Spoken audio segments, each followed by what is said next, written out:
사랑하고 축복합니다.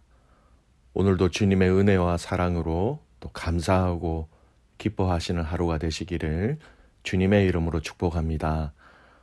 오늘은 바벨론을 향한 하나님의 심판이라는 제목으로 말씀을 전하겠습니다. 오늘 본문은 이사야 13장 1절에서 22절까지의 말씀입니다. 아모스의 아들 이사야가 바벨론에 대하여 받은 경고라. 너희는 민둥산 위에 기치를 세우고 소리를 높여 그들을 부르며 손을 흔들어 그들을 존귀한 자의 문에 들어가게 하라. 내가 거룩하게 구별한 자들에게 명령하고 나의 위엄을 기뻐하는 용사들을 불러 나의 노여움을 전하게 하였느니라. 산에서 무리의 소리가 나며 많은 백성의 소리 같으니 곧 열국 민족이 함께 모여 떠드는 소리라. 만군의 여호와께서 싸움을 위하여 군대를 검열하심이로다. 무리가 먼 나라에서 하늘 끝에서 왔으며 곧 여호와와 그의 진노의 병기라. 온 땅을 멸하려 함이로다. 너희는 애곡할지어다. 여호와의 날이 가까웠으니 전능자에게서 멸망이 임할 것이미로다. 그러므로 모든 손에 힘이 풀리고 각 사람의 마음이 녹을 것이라. 그들이 놀라며 괴로움과 슬픔에 사로잡혀 해산에 임박한 여자같이 고통하며 서로 보고 놀라며 얼굴이 불꽃 같으리로다. 보라 여호와의 날 곧 잔혹히 분냉과 맹렬히 노하는 날에 이르러 땅을 황폐하게 하며 그 중에서 죄인들을 멸하리니 하늘의 별들과 별 무리가 그 빛을 내지 아니하며 해가 돋아도 어두우며 달이 그 빛을 비추지 아니할 것이로다. 내가 세상의 악과 악인들의 죄를 벌하며 교만한 자의 오만을 끊으며 강포한 자의 거만을 낮출 것이며 내가 사람을 순금보다 희소하게 하며 인생을 오빌의 금보다 희귀하게 하리로다.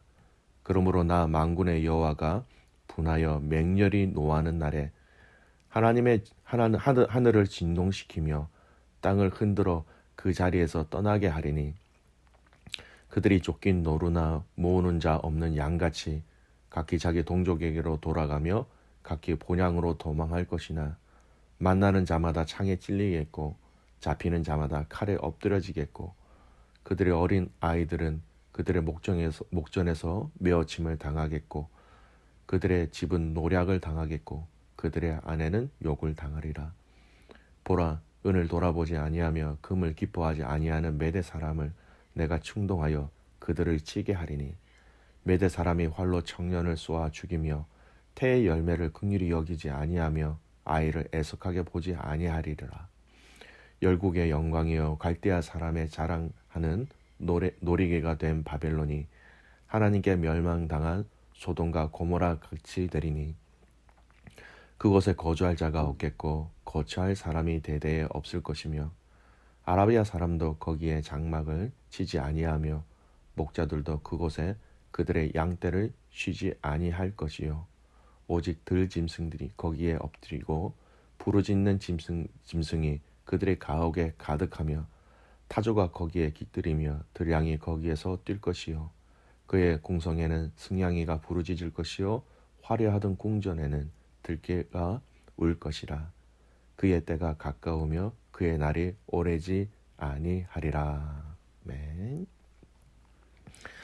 오늘 우리가 읽은 이사야 13장 1절에서 22절까지 한 장의 말씀은요, 바벨론에 대한 하나님의 심판에 대한 예언의 말씀입니다. 크게 내용을 좀 정리해 보면 1절에서 5절까지의 말씀은 하나님이 바벨론의 정복을 위해서 군사를 모으시는 그런 내용으로 1절에서 5절까지의 말씀은 나와져 있고요. 그리고 6절에서 8절까지 말씀은 하나님의 심판이 가까워왔다라는 얼마 남지 아니하였다라는 말씀의 경고의 말씀이고요. 또 9절부터 마지막 절까지의 말씀은 이 바벨론을 향한 하나님의 심판, 그 심판에 대한 참상과 또 이 메대라는 나라를 통하여서 하나님은 이 바벨론을 심판하실 것이다. 그리고 또 마지막에 다시 한 번 더 그때가 오래지 아니하였다. 얼마 남지 아니하였다라는 말씀으로 이 바벨론을 향한 하나님의 심판의 메시지를 말씀하고 있습니다. 오늘 본문으로 먼저 들어가기 전에 먼저 개론적으로 우리가 이 바벨론에 대해서는 우리가 어떻게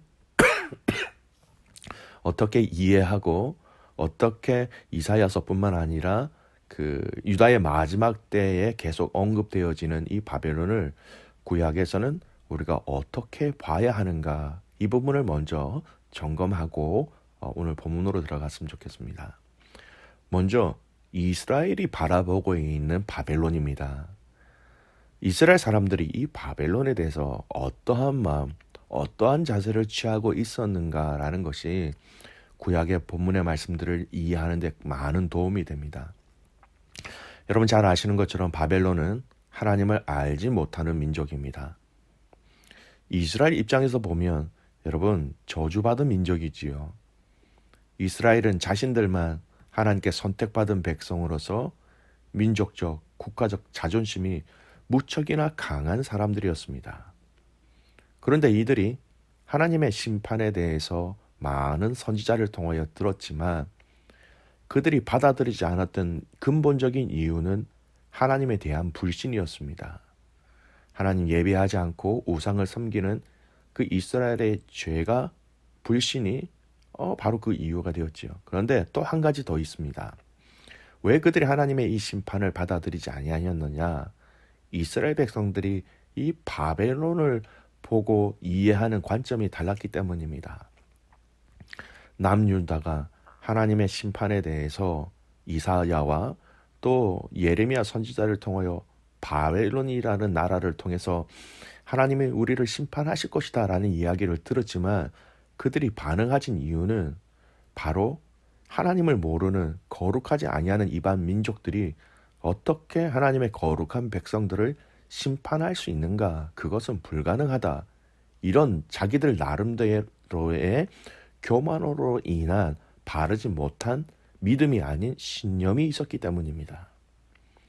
실제로 그들에게 바벨론 침공이 있어 나라가 기울어져 갈 때 그들에게는 이것이 너무나도 충격적이었고 마지막까지 받아들일 수 없는 것이 바로 이거였습니다.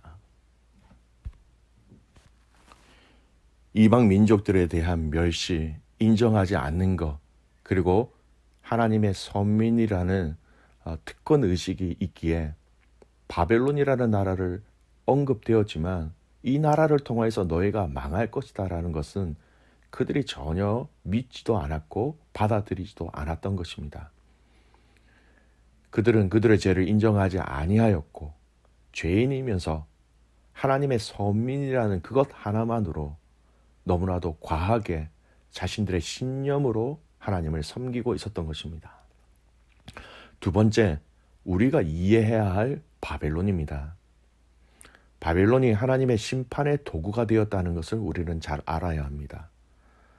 악한 자들을 통하여 사랑하는 당신의 자녀들을 깨닫도록 징계하셨습니다.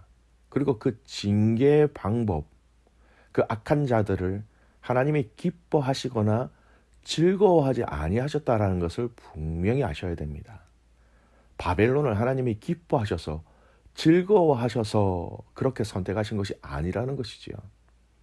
어떤 사람들은 하나님의 심판의 도구가 되었기 때문에 그래도 바벨론이 선한 것은 아니냐, 선한 일을 한 것은 아니냐, 그렇게 말씀하시는 분도 있습니다. 만약에 이것이 옳다, 맞다고 하면요, 여러분 이 땅에 악인은, 죄인은 아무도 있을 수 없게 되는 것이지요. 하나님의 바벨론을 사용하신 것은 맞지만 하나님이 그들을 기뻐하신 것이 아니라는 것을 여러분 우리는 분명히 알아야 합니다. 그래서 우리는 여러분 지혜롭게 분별할 수 있어야 됩니다. 악한 자들을 통해서 하나님은 당신의 일들을 이루어 가실 때가 있습니다. 그런데 그때 그 일들을 한다고 해서 그 대상이 하나님이 기뻐하시는 대상이 될 수는 없을 때가 많이 있지요. 자, 이제 바벨론에 대한 이스라엘 백성들의 이해, 또 악한 바벨론을 하나님이 심판의 도구로 사용하신 이 내용을 알면 우리는 적어도 구약에서 언급된 이 바벨론이라는 나라에 대한 부분들을 통해서 전해주는 그 전달되어지는 그 말씀들을 우리는 충분히 이해할 수 있을 것입니다. 자, 오늘 본문 내용을 살펴보면요. 하나님의 도구로 사용을 받았지만 바벨론은 그들의 죄악으로 인하여 하나님의 심판을 받게 될 것이다 라는 내용이 주된 내용이지요. 하나님이 친히 이들을 심판하실 군사를 모으시는 것이 1절에서 5절까지 내용이지요. 여러분, 이 나라가 어떤 나라일까요? 오늘 읽었던 본문 17절에 보면 메대라는 나라가 나옵니다. 보라, 은을 돌아보지 아니하며 금을 기뻐하지 아니하는 메대 사람들을 내가 충동하여 그들을 치게 하리니. 여러분, 보통 전쟁을 하면 금과 은 이런 것은 노획물이죠. 근데 이 메대라는 나라는 노획물이 아니라는 겁니다. 노획물 때문에 이렇게 전쟁을 하는 것이 아니라 바벨론을 향한 복수심이 가득하기 때문에 은금은 중요하지 않고 이 나라를 치게 멸망하게 하는 것이 우선적이었던 사람들이에요. 근데 여러분, 역사적으로 보면 여러분이 아시는 것처럼 바벨론이라는 나라는 어느 나라를 통해서 멸망을 받게 됩니까? 역사적으로 바벨론을 멸망시킨 것은 고레스 왕이었습니다. 이 메대 나라를 멸망시킨 바사의 왕 고레스였다라는 것이죠. 그럼에도 불구하고 오늘 메대 사람이 이 바벨론을 심판하는 것처럼 보이는 것은요, 사실상 고레스가 자기 나라에 합병시킨 이 메대 사람들로 구성되어진 군대를 보내어서 바벨론을 함락하게 하였기 때문입니다. 여러분, 하나님은 오래전부터 이 바벨론에 대한 심판을 경고하셨고 예언하셨습니다. 그럼에도 불구하고 유다의 마지막 때에는 이 바벨론에 대한 하나님의 예언의 말씀을 거부하고 유다는 애굽과 손을 잡고 애굽으로 피신하는 듯 마지막까지 하나님에 대한 말씀의 신뢰를 그들은 저버리고 있었던 것입니다. 여러분, 오늘 이 본문의 내용을 통하여 우리가 우리의 삶에 적용해야 될 몇 가지를 함께 나누고 싶습니다. 첫 번째, 아무리 하나님이 선지자들을 통하여 말씀하셔도 그들은 받아들이지 않고 믿지 않았다라는 것을 우리는 눈여겨봐야 할 것 같습니다. 너무나도 좋은 기회를 주셨지요. 찬스를 주셨습니다. 이미 그들이 당할 일들을 먼저 예언의 말씀을 주심으로 그들이 하나님 앞에 회개할 수 있는, 다시 돌아올 수 있는 기회를 주셨는데 그들은 반응하지 않았다는 것입니다. 들을 수 있고 여러분 깨달을 수 있는 것이 얼마나 큰 복인지 알게 되지요. 사랑하는 귀한 믿음의 가족 여러분, 오늘 우리가 하나님께 기도해야 되는 것은 우리가 하나님의 말씀을 들을 수 있도록 우리의 귀를 열어달라고 기도해야 할 것입니다. 또 말씀을 통하여 우리가 제대로 볼 수 있도록 우리의 눈을 열어달라고 우리는 주님께 부르짖어야 하는 것입니다. 그래서 지금도 저와 여러분에게 말씀하시는 그 하나님의 메시지를 여러분 하나도 흘리지 않고 다 받아서 그 말씀이 주시는 지혜대로 살아가는 복된 믿음의 가족들 되시기를 주님의 이름으로 축복합니다. 두 번째, 오늘 이 말씀을 통하여서 우리의 삶 속에 적용해야 될 말씀이 있지요. 하나님의 그 예언, 특별히 하나님의 예언하신 그 심판은 분명히 있다라는 것입니다. 이전에 우리가 아수르에 대한 하나님의 심판의 말씀을 보았지요. 그리고 오늘은 바벨론이라는 나라에 대한 하나님의 심판이 여러분 그대로 이루어졌다라는 것입니다. 앞으로 곧 우리가 보고 묵상하게 될 이 유다를 중심에 두고 주위에 있는 많은 나라들에 대한 심판은 여러분 역사적으로 그대로 이루어졌다라는 거예요. 오늘 저와 여러분이 장차 오실 주님의 심판을 기다리고 있는 자들이지요. 의인에게는 생명을 받게 되는 의의 심판으로, 악인에게는 영원한 형벌을 받게 되는 우리가 흔히 이야기하는 불심판이라고 얘기합니다. 틀림없이 하나님의 심판이 있다라는 것을 여러분 기억하시기 바랍니다. 성경은 얼마나 마지막 예수님이 다시 오실 때에 이 심판에 대해서 얼마나 많이, 얼마나 구체적으로 말씀하고 있는지 모릅니다. 여러분, 이 하나님의 심판이 있는 것을 아는 자와 모르는 자의 삶은 전혀 다르게 되지요. 우리에게 주신 이 의의 심판, 생명을 주시는 하나님의 인정함을 받게 되는 여러분, 그 심판을 기억하시길 바랍니다. 그래서 여러분, 이 땅에서 여러 유혹과 핍박 속에서도 바르게 아름답게 살아가는 나 자신과 가정과 교회가 되실 수 있기를 주님의 이름으로 축복합니다. 오늘 하루를 주신 이 하루를 통하여서 마음의 사모함으로 주님의 뜻을 들으며 깨달으며 또 다시 오실 그 주님을 겸손하게 기다리는 저와 여러분 되시기를 주님의 이름으로 축복합니다. 기도하겠습니다. 살아계신 아버지 하나님, 하나님의 은혜와 사랑에 감사와 찬송과 영광을 올려드립니다. 오늘 바벨론을 향한 하나님의 심판의 메시지를 보면서 하나님, 오늘도 철저하게 우리가 이 말씀을 기억하며 살아가는 저희들 되게 하여 주시옵소서. 아버지 하나님, 이 심판의 때를 기억하는 자들 되게 하여 주십시오. 장차 오실 그 주님을 기억하며 준비하는 깨어있는 우리의 삶이 되게 하여 주시옵소서. 말씀하신 그 예언의 말씀이 다 이루어진다는 것을 알고 일대를 위하여 준비하며 깨어 함께 달려갈 수 있는 모든 가족들에게 하옵소서. 하나님, 우리의 귀를 열어주시기를 바랍니다. 우리의 눈을 열어주시기를 바랍니다. 듣게 하시고 보게 하여 주셔서 지금 나에게 말씀하시는, 우리에게 말씀하시는 그 하나님의 메시지를 온전히 깨닫게 하여 주시옵소서.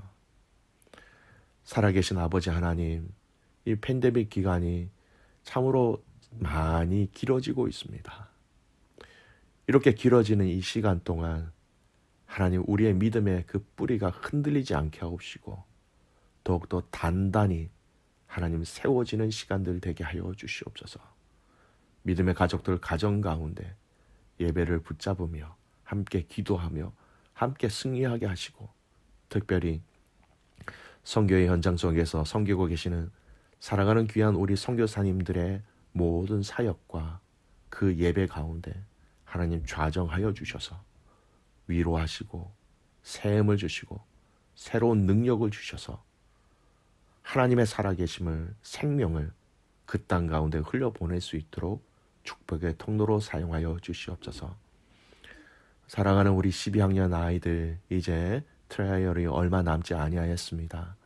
하나님 지혜를 더하시고 하나님 함께 하신 그 평강을 누리는 복된 아이들 되게 하여 주셔서 이렇게 참 인생에 있어서 중요한 시기 가운데 하나님과 동행함으로 하나님의 함께 하심을 더욱더 깊이 체험할 수 있도록 축복하여 주시옵소서.